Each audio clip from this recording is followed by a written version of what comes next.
New strategy, new piece of technology, new ways of working and processes, new structures, new brand.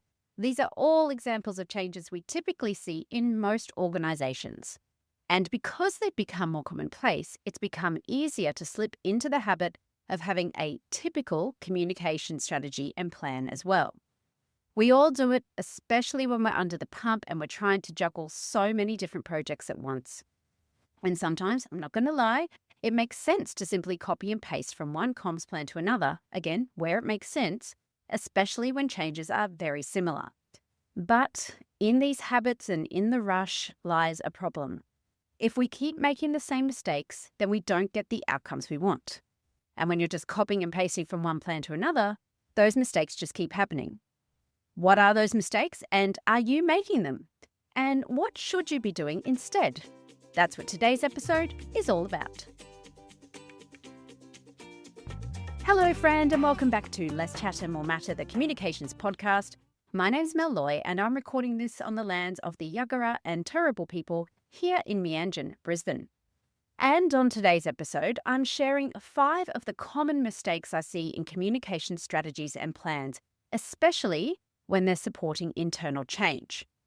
Now, I am the first to admit my strategies and plans are not perfect, and I too have succumbed to the warm embrace of sticking with what I've done in the past. So the first step to addressing these mistakes is be aware of them. The second step is then to address them. And that's important because if we keep doing what we've always done, we will always get what we've always got. The world we live in and work in is constantly changing, and so are the needs and the habits and the expectations of our audiences. So as communicators, our value and advancing our profession lies in our ability to continuously improve, adapt to the world around us, and look at opportunities for doing things differently. So, if you think you too may be stuck in a rut, or maybe you know someone who needs a bit of inspiration to change their ways, then this episode is for you. So let's get into it. Mistake number 1, forgetting the context. Now, I don't mean the context as in all the background information, etc. for your messages. Sometimes we do forget that when it's needed, absolutely. But what I mean by this is the context in which people actually engage with your communication. So for example, let's say you have a big audience, they're people who work with patients all day, so they're in a healthcare setting. The only time they're able to check their messages is a short tea break or at the end of their shift when they're absolutely exhausted and probably really over it. The way they receive or perceive messages in that moment, compared to how they may have received it at the start of their shift, could be very different to what you intended. Maybe you've got people who work in a really busy call center, so they only have a few minutes between calls to stop and check messages. And again, they could be quite flustered or feeling stressed and rushed when they read your message. And in both these cases, having a message that starts with something like, "We are so excited," "We're delighted," or "You need to go and read this internet article about blah, blah," it's probably going to fall on deaf ears and feel quite disingenuous. So, when you look at your audience segments, apart from looking at the channels they use, think about the context they are working in. That could really change not just the channel you use to reach them, but entire messages can change. Maybe it needs to be much shorter or have a message of reassurance like, "Don't worry, you don't have to do anything about this right now." You could even acknowledge that context that they're in by saying something like, "We know you might be reading or watching this at the end of a long, busy shift, so we're going to keep it quick." Those little things can show people you care and help get your message across in the way you want it to come across. So that's mistake number 1, forgetting the context that people perceive your message in. Mistake number 2, assuming a one-size-fits-all approach. I've talked about this on the podcast before, but this is kind of related to number 1, which is not really thinking about your audience and their needs. Change comms is very granular. We focus on each audience group and what the comms means for them. That's one of the big differences between change comms and internal comms. The latter tends to be more broad and often campaign or awareness based. And each change means different things to different people. So we need to make sure that how we talk about that change is specific and relevant to each audience group instead of doing a broadcast style communication with a list of lots of changes. Now, why is this important? Well, people get a lot of communication every day from every channel imaginable, and it's only getting worse. So if you want to be relevant and you want people to get the message quickly, then you need to put yourself in their shoes. I mean, have you ever received an email or been told to watch a video and thought, why have they sent this? Why am I getting this? And when that happens, we tend to then ignore all of the following communication because they haven't got our attention in the first opportunity they had. So instead of assuming a one-size-fits-all approach, start with each audience segment and map out exactly what is changing for them, how and why, but also what's not changing for them. That's the basis of your messaging. And then secondly, remember that everyone has different preferences when it comes to how they receive and share information. So some people might be more visual, some people more auditory. Some like the big picture thinking, others love the detail. Some want time to process the information before they come with questions, and others want to talk it out. If you just send the message one way every time, there's a good chance that you are missing the mark with a massive percentage of your audience. So here's where we follow the rule of 3. Repackage the same message in 3 different ways to meet as many people's needs as possible. Now, what are those 3 ways, you might be asking? Well, honestly, it depends on your audience. Remember, we always start with them. So a team leader should, in an ideal world, have a really good idea of the preferences of the individuals on their teams. But for the rest of us who are communicating at that broad organization-wide level to big audiences, consider just doing something visual, something written, and maybe something auditory. And always include the extra detail for people who want it. But put it somewhere else. Like, don't put it in the long, big email that you send out. Have it as an attachment. It just takes up too much time and space. And importantly, if you are not sure, ask. People really appreciate that. So just ask them, what are their preferred styles and methods? And that can really help shape your communication plan. Mistake number 3, making the CEO the voice of every communication and then relying on the comms cascade. Now, this is something that still happens all the time, even though we've known for quite some time that it's not working.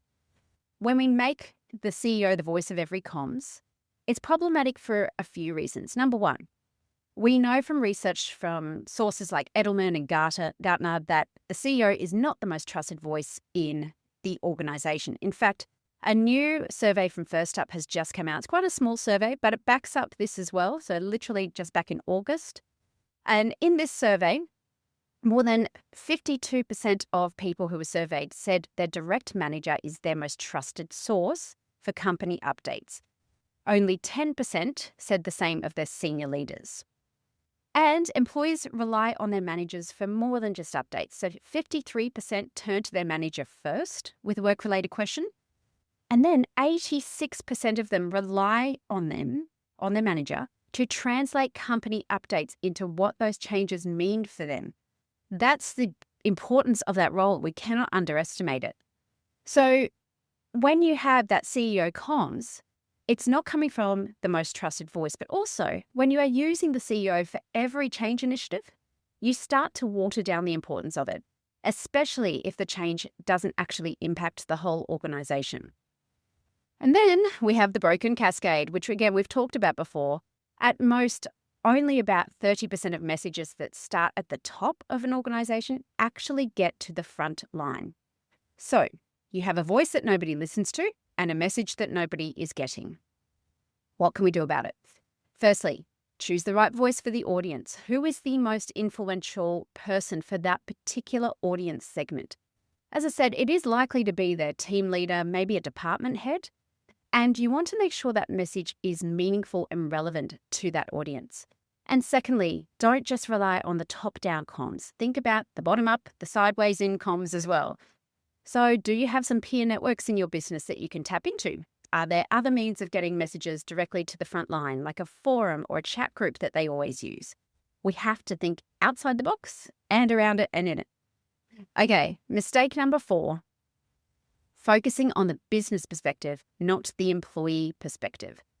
This one is part of the reason why I decided to do this episode this week, actually. I was looking at a comms that someone had asked me to review. Now, firstly, Kudos to anyone who takes a punt and gives the first draft a go. You have my admiration. Please keep doing that. We all do a shitty first draft. But the problem with this particular comms was that it was all about them, or rather it was all about the business. It wasn't about the audience at all. So it listed a lot of good reasons as to why the business was facilitating a survey on a particular topic, but none of those were compelling reasons why a person should take time out of their day to complete the survey. So for example, they were talking about, they're doing this survey because it's helping us benchmark business performance, which is fine and true, but it doesn't mean anything to Marianne in the mailroom. And again, this is a common mistake because it's just a bad habit that many of us have fallen into, especially when you have been writing and communicating as part of the corporate machine for a really long time. So firstly, think about what's in it for my audience and why should they care? This isn't about what you want them to know. It's about what they need to hear. You've probably heard of the Witham principle. What's in it for me? This is where this comes in. If I complete this survey, what's the benefit to me or to my teammates? That's the question this person should have answered before they even start writing the communication. Now, like all comms, it's about putting on that audience hat and putting yourself in their shoes. So part of your strategy needs to be about how you will position the change for each audience group. Remember, you want to start with your objectives. So what do you want that particular audience segment to know, feel, and do? Once you're clear on those, you can get clearer on the positioning. Another example, think about how maybe there's a scenario where your business is replacing an entire HRIS or HR system that manages leave, payroll, etc. It's going to be a pain in the butt no matter which way it goes. Those projects always are. But if you were positioning it from the business perspective, you might focus on things like the fact that the current HRIS is nearing end of life and won't be supported by the vendor anymore, that it doesn't have as many automation features, so it's not as efficient, etc. Again, factually correct, but meaningless to most of the end users. For them, you might position it around it's making their lives easier because it'll have a much more user-friendly interface. You'll get tasks done quicker because of the automation. There's quicker response times when you log a problem because it's a product that's actually supported, etc., etc. So hopefully that illustrates that point for you. Focus on the employee perspective, not the business perspective. Okay, mistake number 5, over-reliance on written communication. Especially when it comes to strategic change, we tend to see a lot of written communication. So, for example, an email from the CEO, a dedicated intranet page, written instructions, posters, etc., etc. And don't get me wrong, written comms has its place, especially when people might need a little bit more time to digest a message, or they need to access it at odd hours, etc. But like I said earlier, people are being inundated with written messages every single day. Between text messages, emails, chat messages, social media content, etc., there's a lot of noise in people's world. So another email or another intranet article isn't going to cut through as effectively as maybe it once did. The other problem with written communication is it is rarely truly two-way communication. An email from the CEO to the whole company, for example. Yeah, people could reply to it, but in my experience, they rarely do. And when you don't have that opportunity, people can't ask questions and build their own understanding, their own level of comfort with the change. You don't have an opportunity to listen to their worries, and you don't have an opportunity to help allay some of those worries. You also have very little feedback or ideas coming through. So instead of relying on that broadcast style, one-way written communication, we need to start thinking differently. Now, it could be as simple as having a series of small Teams chats with individual teams or groups of people from different cohorts. So maybe a Teams meeting with 5 leaders from different parts of the business. Maybe it's using a series of very short videos with the ability to share feedback, comments, and questions. Video is actually a really powerful medium to cut through the noise, and I'll talk more about that in another episode in a couple of weeks. One thing I'm experimenting with at the moment is gamification. So this is for an aged care retirement village company. They do a bit of everything. And of course, their staff are always on the go. They're in and out of buildings and rooms and people's homes. So they don't have a lot of time to engage in traditional communication. But this business has a new strategy and there's new employee values as well. So what I've done, and we're just experimenting with this, I don't know if it's going to work yet. I've developed a competition. So it's really simple. There are 6 personas that we've developed and there's 3 new values. And each week, so for a total of 3 weeks, we will focus on a different value. And we've created a poster for each persona. There's a QR code on those posters and they'll be displayed, thanks to our brand champions, they'll be displayed around different parts of the organization. And when people scan that QR code, they go and do a quick multiple choice quiz. And every correct answer gets them in the draw to win. And each one of those quizzes relates to a value. So, Andy is going to visit a client. They notice this. What should Andy do? A, B, or C? So it is, I'm calling it embedding the values by stealth. And look, the prizes, people really want them. They really want the branded water bottles. It's a big thing there. So there's a good incentive as well. Now, like I said, it is just an experiment. It will be interesting to see the take-up rate. So I'll keep you guys posted.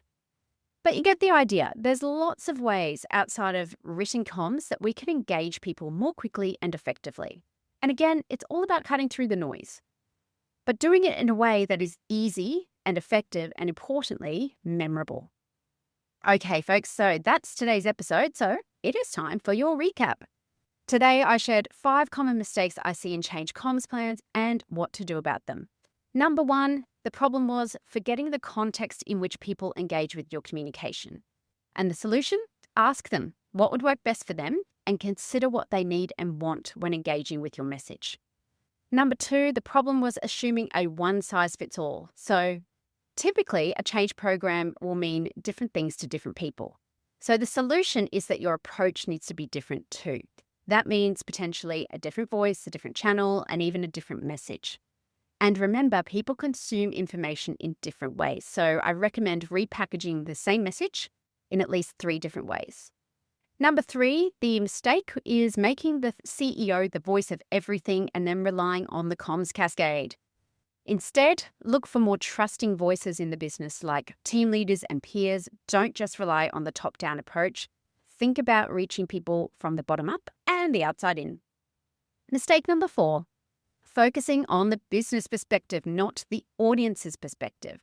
If you want people to do something or feel something, then make it about them, not about you. Position the change around what's in it for them. And number 5, the mistake was over-reliance on written communication because we live in a very noisy world with lots of long written comms. So to cut through, think differently and look for opportunities for more two-way communication rather than just broadcasting. All right, folks, that's all for this week. I'll be back next week with another fresh new episode of Less Chatter, More Matter. And I've got a really great guest. We recorded the interview last week and I'm really excited to bring that one to you. And don't forget, if consulting or freelancing is something that might be on your bucket list and you're thinking maybe 2026 is the time to give it a leap, I am going to be launching very soon an ebook that will step you through step by step, very simply, how to get started as a freelancer. It is the book I wish I'd had when I first started. So you're learning from my mistakes so you don't have to make them, which is always a good thing. All right, team, until next time, keep doing amazing things and bye for now.